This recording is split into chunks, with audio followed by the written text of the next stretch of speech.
local election headquarters. This is Politics Today with Jackie Kingston. Lawmakers and the Biden administration are working to help ease the strain of the baby formula shortage. We'll take a look at what they're doing to help families. Plus, tracking domestic violence here in Amarillo, law enforcement and victim advocates who respond to domestic violence calls right now say they're seeing those cases more and more. We're taking an in-depth look. A runoff election, an opportunity for people who live in San Jacinto, and my investigation into domestic violence rates here on the High Plains. A busy show for you this morning. Thanks for joining us a little early today. We'll start with the struggle to find baby formula. The FDA reaching a deal that paves the way for the United States' largest baby formula supplier to begin production again, and the Defense Production Act being invoked by the president, plus the Senate taking action. And that's where we start this morning. The Senate passed the Access to Baby Formula Act Thursday to address the current baby formula shortage impacting parents all across the nation. The bill, which passed by unanimous consent, will grant the U.S. Department of Agriculture authority to waive certain requirements so that vulnerable families can continue purchasing safe infant formula with WIC benefits. The bill also ensures that the WIC participants are better protected during a product recall. The shortage comes after a major recall from a manufacturing plant, Abbott Nutrition, in February. Abbott's facility in Michigan voluntarily recalled several infant formula products, including Similac. The Senate Majority Leader hailed the vote as a great example of bipartisan action. It's rare that we have unanimity in the Senate on important measures, and I wish we had more. But this is one of these important issues, and I'm glad we're acting with one voice. It's the stuff of nightmares for parents to race to the grocery store or the drugstore, only to find the shelves empty of baby formula, or even worse, maybe causing more anguish, there's formula on the shelf, but they can't buy it because WIC didn't allow them to.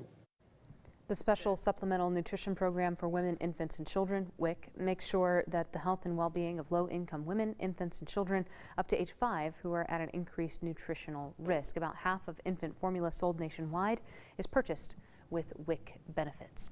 Also Thursday, the FDA commissioner testifying before Congress where he faced grilling questions over the shortage.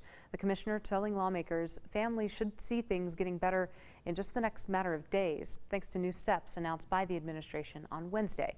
Here's Politics Today's Raquel Martin with those details. The FDA says parents should see more baby formula on store shelves in a matter of days. It will get better, but it will be a few weeks before we're back to normal. At a committee hearing Thursday, FDA Commissioner Robert Califf told House lawmakers the Abbott plant in Michigan that triggered the shortage will be back online soon. Pleased to say today we've already made significant progress. Late Wednesday, the president announced he's using the Defense Production Act to make sure formula makers have the resources they need to increase supply. The administration also is launching an operation to fly in formula made abroad to the U.S. We will not let infant formula into the U.S. that is not safe. But while welcoming the progress, lawmakers on both sides are frustrated by how the FDA is handling the shortage. We need answers. We need them now. Democratic Congresswoman Rosa DeLauro says the FDA needs to explain why it took so long to respond to contamination concerns at the Abbott plant. How many more illnesses and deaths were caused due to the FDA's slow response? It makes me question which side the FDA is on. Are they on the side of Abbott and industry, or on the side of the American consumer? California Republican David Valadeo says the Biden administration did not take the shortage seriously. This administration appears interested in alleviating the issue, but it's taken too long to get to this point. Democrats say the shortage was also caused by the lack of resources within the FDA. Wednesday, they passed a bill to send $28 million in emergency funding to the FDA in hopes of helping. Republicans did not support the bill, calling it too expensive. As Texas residents struggle to find baby formula on the shelves with a shortage nationwide, politicians are raising questions over who's getting supplies that do exist. Governor Greg Abbott accusing the Biden administration of prioritizing giving formula to immigrants and their infants in federal custody. Politics Today's Monica Madden explains. We asked U.S. Customs and Border Patrol just how many undocumented infants are in their custody, and it was not an easy number to find. Customs and Border Patrol told us right now there's about 1,000 children in its custody, but could not specify how many of those kids are babies who would be in need of that formula. We did find an age breakdown from the Department of Human and Health Services. Now, these are numbers for the entire country, but might give us a better idea of the ratio of infants to older children in federal custody. In December of 2021, less than 3% of 11,000 unaccompanied children were 5 or younger. So the number of children younger than 5 in federal custody is measured in the hundreds, not thousands. And the number of babies is likely even smaller. In response to the governor's remarks, Customs and Border Patrol told me ensuring the basic needs of children and infants is part of the administration's commitment to ensuring safe, orderly, and humane processes at our border. Again, they would not say just how many infants are receiving care from the feds at the border. In Austin, Monica Madden, back to you. Monica, thank you. We've compiled a list of resources for families here on the High Plains who need baby formula or breast milk. That is all available for you this morning on myhighplains.com. In other news this week, the Amarillo ISD Board of Trustees holding a meeting to consider proposing the district's 2022 tax rate. It's the first step in a months-long process for the district to set its tax rate for 2022. Amarillo ISD's Chief Financial Officer Daniel West says because taxable property values are higher, the proposed rate for maintenance and operations will be lower. He says it's between 93 and 94 cents, which is a decrease of 5 cents. West says once the district receives its certified values in July, they'll have all the information they need to set the actual tax rate in August. From my opinion, I think the district has been really a good financial steward of taxpayer dollars, and I think, fiscally responsible. We've had the same fiscal manager for over 30 years, and I just think we have a good reputation of managing finances really well. And so I would hope that taxpayers would trust us in the decisions that we make. West says the budget could change before the tax rate is officially adopted. It all depends on certified taxable values and the needs of the district. We did ask West how the district's budget will be affected after all 4 bond propositions failed in the May election. He said Props B, C, and D will be put on hold for now, but Prop A includes some items that are pertinent for the district. West says the district will go back to the drawing board to discuss funding the needs for Prop A, either with or without bond proceeds. A viewer reached out to one of our sister stations saying her mail-in ballot instructions were incorrect. Politics Today's Jayla Washington took the viewer's concerns to the Secretary of State's office and found out she'd received an old mail-in ballot from 5 years ago. Before CK Carmen mails in her ballot this election, she's triple checking the instructions to make sure she does everything right. The second instruction says place ballot envelope. This one. That's how she noticed her ballot was missing some key information. They missed a step, which is the important step, where you have to fill in a driver's license or last 4 of your Social Security number. And that's not on this instruction. The Texas Secretary of State's office confirmed with me the ballot instructions Carmen received were from 2017. That even makes it all worse if that's the case. We're still trying to really determine exactly what might have happened if an old form was sent out. Sam Taylor with the state says Carmen's case seems to just be a fluke, at least from what they can tell right now. If it was a widespread issue, we would have heard about it by now because voters would be calling us off the hook and counties would be calling us off the hook. You do want to make sure, though, that you look out for some key differences as the mail-in ballot process has changed since the November election last year. There are 2 separate instruction forms for the ballot and carrier envelopes. A lot of counties have been adding additional inserts with graphics on it to remind voters not to forget to put those ID numbers, because that was a big issue that we saw back in March. This bright orange slip reminds voters about the new step that Taylor just mentioned. You've got to double check, maybe triple check. In Austin, Jayla Washington, KAMR Local 4 News. The Secretary of State's office says you can find instructions for the new mail-in ballot voting law on votetexas.gov. To Clovis now, where the mayor, Mike Morris, delivered the State of the City address last week. The event was held at the Clovis Carver Library. The mayor says that despite the challenges brought on by the pandemic, the city saw many improvements in the past 2 years. We got a lot done in the last couple of years. In the past year plus, we've made significant progress with critical projects. We've also made important policy decisions. If you'd like to watch the full address, you can find it on our website, myhighplains.com. Oklahoma lawmakers approving a bill banning abortions at conception. The bill passed Thursday as part of an aggressive push in Republican-led states across the country to scale back abortion rights.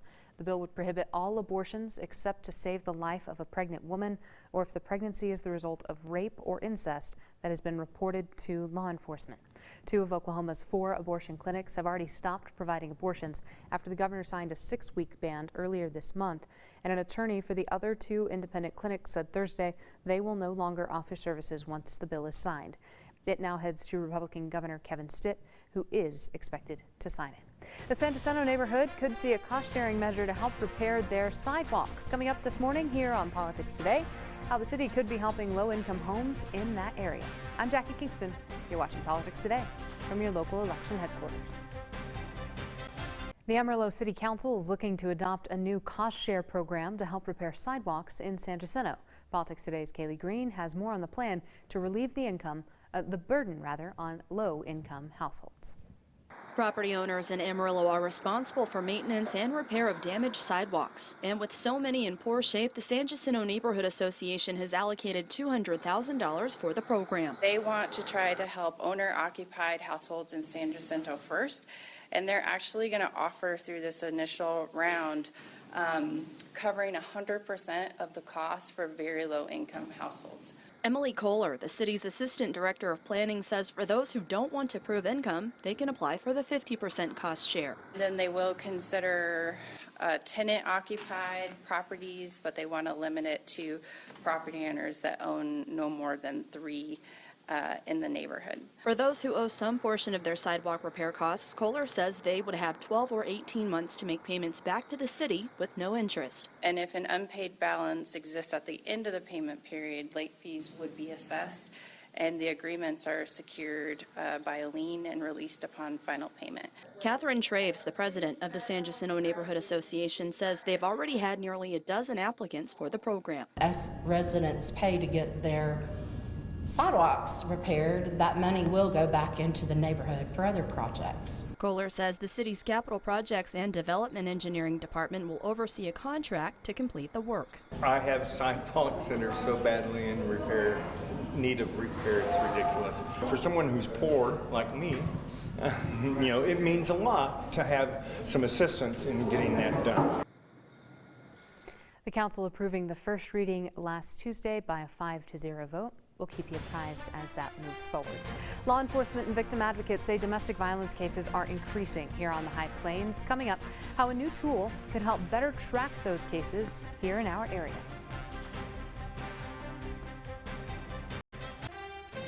Tracking domestic violence in Amarillo. Because of how those crimes are reported, the most recent data are from several years ago and then show that the number of domestic violence homicides is low. But law enforcement and victim advocates who respond to domestic violence calls right now say they're seeing those cases increase more and more and are implementing new tools to track those cases and get victims help.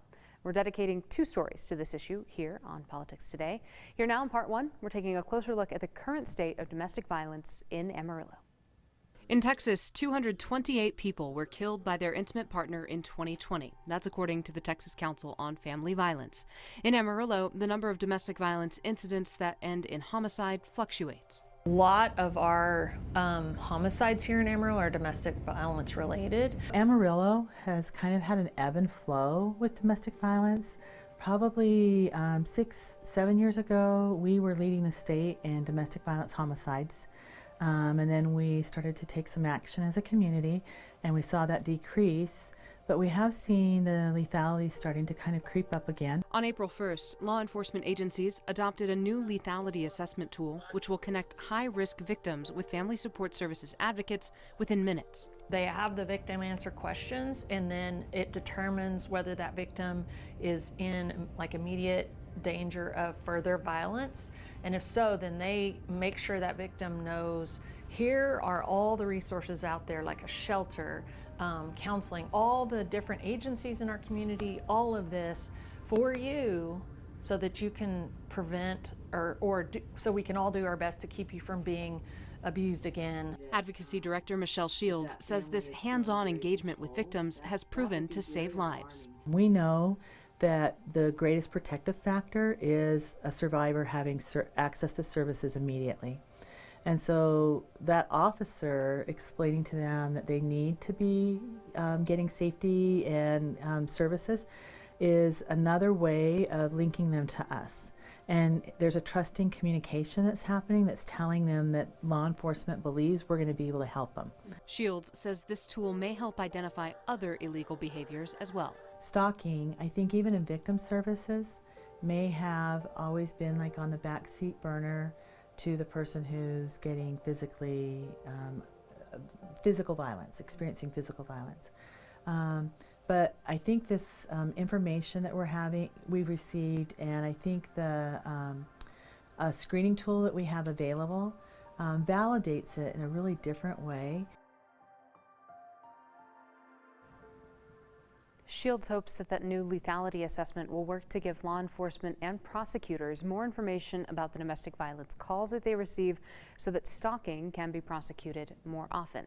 Coming up next here on Politics Today, on our website, resources for people currently experiencing domestic violence right now, how to easily connect with the victim advocate as well. Available right now on myhighplains.com. Now, coming up next here on Politics Today, that's not the whole story. In part 2 of our series on domestic violence, we're discussing stalking with law enforcement and advocates and how they're working to track perpetrators and help victims. Welcome back. Law enforcement and advocates say our domestic violence rate higher than what the most recent data show. Another crime they say is likely higher than reports indicate is stalking. Stalking crimes are even more difficult to quantify than domestic violence because often that crime is combined with other domestic violence charges, so it isn't reported just on its own. But that doesn't mean it's not happening. Here's a look at a new risk assessment tool being used by local law enforcement and how that will help connect victims in certain domestic violence situations with advocates and help to track stalking crimes as well. Stalking is often linked with domestic violence, and a new screening tool being used by local law enforcement agencies could help to identify it sooner. And it's able to compile like all of these acts of stalking, the driving by the house multiple times, like all the text messaging. We see that in intimate partner violence, we see it in sexual violence all the time. I mean, that's a tactic that really wears down our victims. I do think that there's room for us to do better as a community when it comes to stalking and to see the fear and the damage it can cause. Sergeant Carla Burr with the Amarillo Police Department says stalking and domestic violence incidents can happen to anyone, any race, gender, and socioeconomic standing. Some people, they don't know any better, but a lot of really intelligent, smart, successful people get into relationships with people and then they're in an abusive relationship and they're like, I can't tell anybody this is happening to me because they're gonna go, what the heck? What were you thinking? And being ashamed of the circumstance is often a barrier that keeps victims from reaching out for help. I have worked with incredibly strong, powerful women who are helping build programs to empower women and to have safe lives that are experiencing abuse in their own home and being dragged down the hallway by their hair at night. Both Shields and Sergeant Burr say while law enforcement, perpetrators, and victims all have roles in lowering the domestic violence rate, our community has to step up. And if you see something, always say something, either to law enforcement. That's the other thing is people are like, well, it's not any of my business till it happens to me, but that's not true. I mean, as a community, we should be looking out for each other. Or to the victim. One of the greatest things you can do is sometimes just sit with someone in their hurt and their pain and validate that. And it's true. And so when someone expresses something to you, just sitting with them and hearing that and validating it can really give somebody strength to maybe make change in their life and create some safety. If you're concerned that you might be in an abusive relationship, Sergeant Burr says a major indicator of future violence is threatening violence by hitting walls or throwing furniture. And if your intimate partner is doing that, she says it's time to get help. We hear so many of the stories that end in tragedy, but we also have a story of survival to share with you this morning. The story continues of how a police officer helped a victim of domestic violence begin her life again with the person most precious to her. The story of teamwork and a triumph, all waiting for you on myhighplains.com. We'll wrap things up right after this.